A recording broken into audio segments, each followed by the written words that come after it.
Bonjour à tous. Eh bien, aujourd'hui, mon coup de gueule sera contre la TAP. La TAP, vous savez, la fameuse compagnie aérienne portugaise qui ne cesse d'être renflouée par l'État portugais, mais qui est considérée, et très souvent d'ailleurs considérée comme offrant un service moyen à un prix très élevé.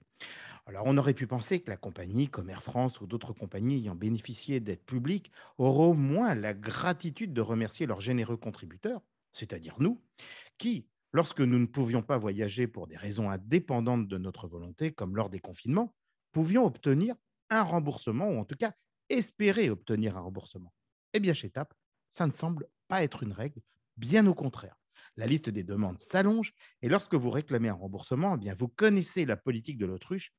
Eh bien, j'aurais tendance à dire qu'ils sont passés sûrement maîtres en la matière et combien d'entre nous n'y avons pas laissé des plumes.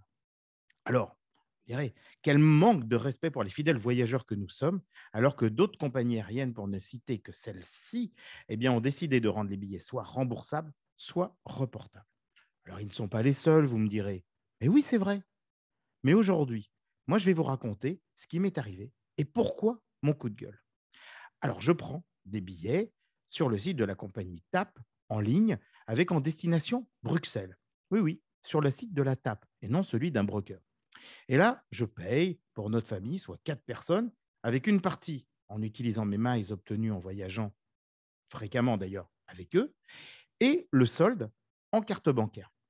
Je reçois ma confirmation et je peux même bloquer mes sièges dans l'avion, et ce, pour chacun d'entre nous.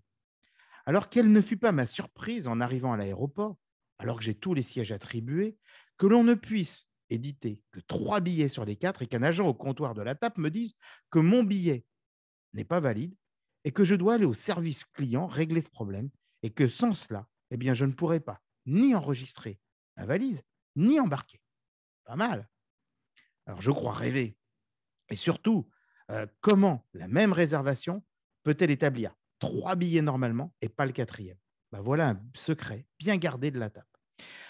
Mais là où ça se complique, eh bien, c'est que non seulement ils commettent des erreurs, ça n'aurait pu être qu'un bug informatique qui aurait pu être réparé, eh bien, c'est pas le cas.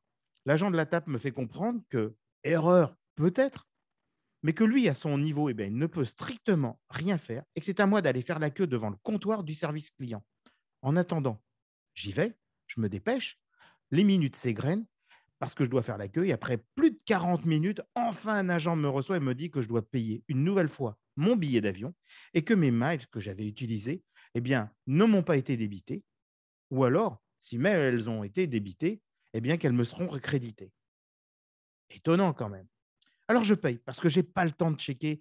Vous le savez, quand vous avez un avion à prendre et que les minutes sont déjà pas mal passées, eh bien vous vous dites que vous n'avez pas forcément le choix. Donc je paye et en cavalant, je retourne voir l'agent au comptoir qui là peut, avec le précieux sésame, enregistrer ma valise et me voilà passant les contrôles pour arriver essoufflé à la salle d'embarquement. Et très sincèrement, pour faire du sport, il y a quand même mieux. Pas le choix, sinon c'était le vol du lendemain. Arrivé à Bruxelles, le lendemain, enfin, le jour même, mais le lendemain, je regarde sur mon compte TAP et constate que mes miles ont non seulement été débités, mais que l'on m'a fait payer 2 fois le billet. Alors, de retour à Lisbonne, je rédige un mail en portugais, demeuré sans réponse, je le précise, autre que le message automatique accusant la bonne réception de celui-ci. Et sans réponse, eh bien, après 15 jours, je décide de leur adresser une lettre recommandée avec AR. Et elle aussi, elle est, à ce jour, toujours sans réponse. Alors, figurez-vous qu'à la TAP, eh bien, il y a une nouvelle présidente depuis quelques mois. Eh bien, j'espère sincèrement, Madame Ourmière-Widmer, que vous saurez appliquer les mêmes règles que celles appliquées par de nombreuses compagnies. Je ne voudrais pas faire cocorico, mais je parle de celles qui ont le respect de leurs clients, comme Air France qui a été exemplaire pendant la pandémie. Compagnie que vous connaissez bien d'ailleurs, pour y avoir fait vos propres armes. En tout cas, cela me donne vraiment plus envie de voyager actuellement avec la TAP. Et en résumé, vous allez avoir sûrement du travail sur la planche, mais que cela ne vous empêche pas de venir nous parler et de venir parler sur notre antenne à tous nos nombreux voyageurs francophones et de leur expliquer ce que vous êtes en train d'entreprendre au risque que définitivement on tourne le dos à votre compagnie pour ne prendre que celles qui ont le respect du consommateur et que l'aventure ne se termine comme celle d'Alitalia tout dernièrement. À bon entendeur, salut.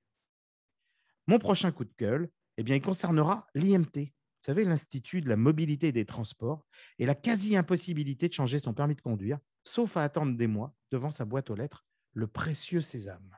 Et si vous aussi, vous rencontrez des problèmes, des difficultés avec des administrations ou des entreprises, eh bien, faites-nous le savoir en nous envoyant un mail à info@lafrenchradio.com. À bientôt. La French Radio, Portugal.